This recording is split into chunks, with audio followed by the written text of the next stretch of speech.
पाहिजे होतं का? निवडणुकीपूर्वी आपण अहिल्यानगर महानगरपालिकेच्या वतीने आमदार असतील, मी असेल, आपण या महाराष्ट्रामधला महानगरपालिके दर्जातला अतिशय अद्ययावत MRI CT स्कॅनचं उद्घाटन केलं. आपण 2 वर्षामध्ये आयुष इमारतीची उभारणी केली. कोविडच्या कालावधीमध्ये ICU बांधलं आणि आज 18 कोटी रुपयाची ही कॅथ लॅब या जिल्ह्याच्या गोरगरीब जनतेसाठी आपण उपलब्ध करून देत आहोत. निवडणूक ही कुठल्या कारणामुळे किंवा कुठल्या पदामुळे आपण करत नाही. आज हे उद्घाटन मी यासाठी आग्रहाने घेतलं की मला या अहिल्यानगर शहराला आणि अहिल्यानगर जिल्ह्याच्या जनतेला या व्यासपीठावर आवर्जून सांगायचं की सुजय विखेची ओळख कुठल्या पदामुळे नाही. मी खासदार असलो काय नसलो काय, आमचा परिवार, आमराम संग्राम जगताप, आम्ही सगळेजण आपल्या सेवेसाठी कटिबद्ध आहोत आणि शेवटच्या श्वासापर्यंत आम्ही आपलं काम करत आहोत. मागच्या 1 वर्षामध्ये जेवढे काम मी केले, मागच्या 1 वर्षामध्ये जेवढे उद्घाटनाने भूमिपूजन मी केले, त्याचं 2% सुद्धा काम हे आज जनतेने निवडून दिलेला लोकप्रतिनिधी करू शकला नाही. ही वास्तविकता आहे. ज्या कालावधीमध्ये माझा पराभव झाला, मी निराश नाही झालो. मी म्हटलो आपलं काम आहे. जनतेला काही अशा लोकांच्या भरोशावर सोडणं हे योग्य नाही. आपण जर थांबलो तर मग जनतेकडे कोण पाहणार, या भावनेतून आज आपण काम करत आहोत. आज या कॅथ लॅबचं उद्घाटन आपण केलं, आमदार आणि मी मिळून. आमचा प्रयत्न होता की नगर शहरामध्ये 500 एकरामध्ये MIDC व्हावी. त्यासाठी आपण जमीन दिली. जमिनीवर MIDCच्या 7-12वर उतार्यावर बोजा चढवला. दुर्दैवाने काही ठराविक लोक न्यायालयामध्ये गेल्यानंतर मला विश्वास आहे की पुढच्या 6 महिन्यामध्ये अहिल्यानगरमध्ये 500 एकराची MIDC आम्ही दोघं मिळून उभं करणार. हा शब्द तुम्हाला, आमचं दिलेलं प्रत्येक आश्वासन हे अंतर्मनातून असतं. आमच्याद्वारे ठरवलेला अहिल्यानगर शहराचा विकास हा अंतर्मनातून असतो.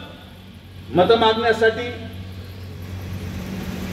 किंवा आमच्या स्वार्थासाठी कुठलंही आश्वासन देऊन आम्ही आजपर्यंत कधी पळून गेलो नाही. घोगरे सर साक्षीदार आहेत की मागच्या 3 वर्षामध्ये जिल्हा नियोजन मधून माननीय नामदार राधाकृष्ण विखे पाटील साहेबांनी या अहिल्यानगर ग्रामीण रुग्णालयासाठी 75 कोटी रुपये निधी आपण वेगळ्या कारणांमुळे दिला आणि म्हणून खरा विकास चालू. ही उपलब्धता महायुती सरकारची आहे. आज ही कॅथ लॅब मुख्यमंत्री माननीय फडणवीस साहेब, उपमुख्यमंत्री माननीय शिंदे साहेब, माननीय अजितदादा पवार साहेब, या राज्याचे आरोग्य मंत्री माननीय आबिटकर साहेब, पालकमंत्री माननीय विखे पाटील साहेब, हे सगळ्यांचं मिळून हे योगदान या महायुती सरकारच्या वतीने या जिल्ह्याच्या गोरगरीब जनतेसाठी या कालावधीमध्ये दिलेली सगळ्यात मोठी भेट आहे, असं मला मुद्दामून आपल्याला सांगायचं. कोविडमध्ये काय झालं, काही नाही झालं यावर बोलून आज उपयोग नाही. मी काय केलं, आमदारांनी काय केलं हे आज सांगून उपयोग नाही. आमचं सगळ्यात मोठं दुर्भाग्य आहे की आम्ही आमच्या केलेल्या कामाची जाहिरात कधी करू शकू. आम्ही घेतलेल्या कष्टाची जाहिरात आम्ही कधी करू शकलो नाही. या सिव्हिल हॉस्पिटलमध्ये ऑक्सिजन सिलेंडर उपलब्ध करण्यापासून तर अत्यावत ICU आपण 1 महिन्यामध्ये उभारण्याचं श्रेय आम्ही कधी घेऊ शकलो नाही. आणि म्हणून माझी अहिल्यानगर जिल्ह्याच्या जनतेला विनंती आहे की जे तुम्हाला दाखवलं जातं त्यावर विश्वास न ठेवता माणूस ओळखायला शिका. कोण माणूस खरंच तुमचं कल्याण करू शकतो, कोण माणूस खरं जिल्ह्याचा विकास करू शकतो. ज्या दिवशी तुम्ही माणूस ओळखण्यामध्ये चूक करणार नाही, त्याच दिवशी तुमच्या मुलांचं पुढचं 25 वर्षाचं भविष्य अतिशय उज्ज्वल आणि आनंददायक जाईल, हा विश्वास तुम्हाला व्यक्त करतो. मी जेव्हा भैयांना ही विनंती केली की आपल्याला हे उद्घाटन उठून घ्यायचंय, भैया म्हटले थांबा, आपण मंत्रिमंडळामध्ये काही महत्त्व लोकांची वेळ घेऊ. म्हटलं भैया योग्य वेळ हीच आहे, कारण की आता पेशंटची संख्या वाढणार आहे. पुढच्या 3 महिन्यामध्ये 2 प्रकारचे पेशंट घोगरे सर तुमच्याकडे येतील. एक ज्यांनी दिवाळीमध्ये फराळ वाटप करून देखील तिकीट न मिळणारे लोक, आणि दुसरे जे तिकीट मिळून प्रचार करत असताना निवडून देण्याची कुठलीही अपेक्षा नसताना अचानक निवडून आलेले लोक, अशा दोन प्रकारचे पेशंटची योग्य सुविधा मोफत व्हावी. कारण की ज्याचा फराळामध्ये खर्च झालाय त्याला उपचार घेण्यासाठी खर्च नाही म्हणून ही मोफत सुविधा, आणि जो निवडून आलाय तो पूर्ण खर्च संपून निवडून आल्यामुळे त्याला पण ही मोफत सुविधा. आमच्या दोघांच्या वतीने अहिल्यानगरच्या महानगरपालिकेच्या सगळ्या उमेदवारांसाठी आम्ही ही सुविधा करून देऊ. कालावधी महत्वाचा असतो जिल्ह्यासाठी. धक्के दोन प्रकारचे असू शकतात, एक सुखद धक्का आणि एक दुःखद धक्का. या दोन्ही धक्क्यांमध्ये सावरण्याचं काम घोगरे सर करतील असं मला पूर्णपणे विश्वास आहे. येणाऱ्या कालावधीमध्ये हे जिल्हा रुग्णालय या अहिल्यानगर जिल्ह्याच्या जनतेच्या गोरगरीब रुग्णालयांसाठी आपण अजून अद्यावत करायचा प्रयत्न करू.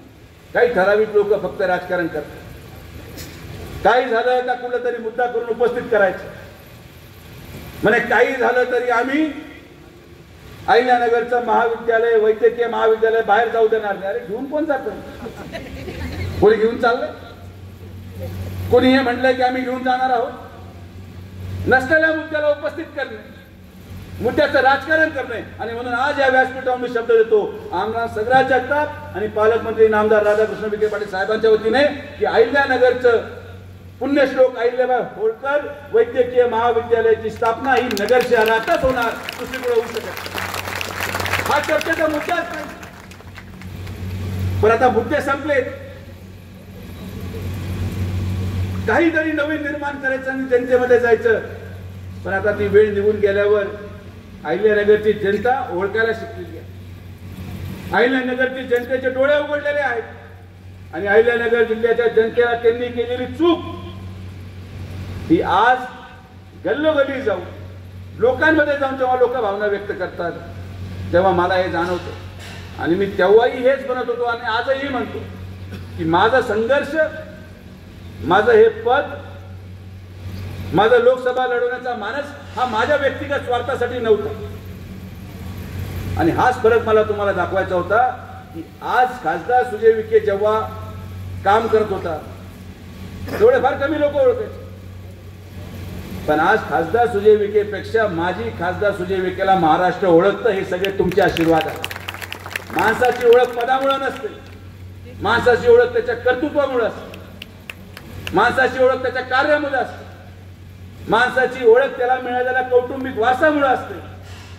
माणसाला मिळालेली ओळख हे जेव्हा जनमानसाच्या कल्याणासाठी तो काम करतो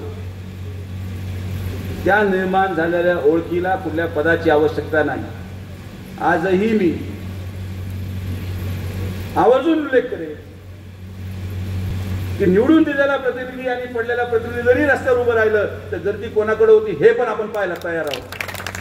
कारण की लोकांना माहिती आहे की योग्य काम कोण करू शकतो, लोकांना माहिती आहे की अहिल्यानगरचं कल्याण कोण करू शकतो. आणि आम्ही आमदार असतील, मी असेल, महायुती सरकार असेल आणि पालकमंत्री असतील, आम्ही सगळेजण आपल्या या कामासाठी कटिबद्ध आहोत. आम्ही दिलेला प्रत्येक शब्द हा पूर्ण केल्याशिवाय आम्ही स्वस्थ बसणार नाही. आज येणाऱ्या पुढच्या 4 दिवसामध्ये 5 दिवसामध्ये अहिल्यानगर शहर येथील माननीय संग्राम जगताप असतील आणि मी असेल, आम्ही एक अद्यावत असं महिला प्रशिक्षण केंद्र उभारणार आहोत. 10 कोटी रुपये खर्च झालेल्या या महिला प्रशिक्षण केंद्रामध्ये आपल्या या अहिल्यानगरच्या महिला, शहरातल्या माता भगिनी, ग्रामीण भागातल्या माता भगिनी बचत गटाच्या माध्यमातून आपल्या उपजीविकेचं साधन शोधत त्या प्रशिक्षण केंद्राच्या माध्यमातून प्रशिक्षणही घेतील. आपण निर्माण केलेले वेगळे वेगळे पदार्थाची विक्री देखील करू शकतील आणि त्या मिळालेल्या पैशातून आपलं परिवार देखील चालू शकतील. असं महिला सक्षमीकरणचं काम आम्ही हाती घेतले आणि ते आम्ही या आठवड्यामध्ये पूर्ण करणार. कधी ऐकले असे विचार समोरच्या व्यक्तीच्या भाषणामधून? आणि म्हणून मी आवर्जून परत सांगेन की योग्य तो निर्णय, मतदान हे अमूल्य असते. एक चुकीचा व्यक्ती आपण उभं केलेलं सगळं एका मिनिटात ढासळू शकतो. आणि म्हणून हा संघर्ष तुमच्यासाठी आहे, हा संघर्ष तुमच्या मुलांच्या भवितव्यासाठी आहे.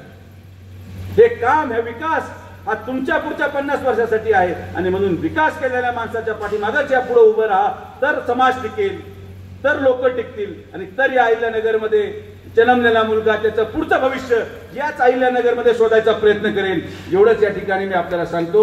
आज महायुतीच्या सरकारच्या वतीने हे 18 कोटी रुपयाचं कॅथलॅबचं उद्घाटन आपण लोकार्पण करत आहोत. मला विश्वास आहे की येणाऱ्या कालावधीमध्ये आम्ही सगळेजण महायुती म्हणून एकत्रित राहू या शहराच्या विकासासाठी लागणारी प्रत्येक गोष्ट आम्ही पूर्ण करू.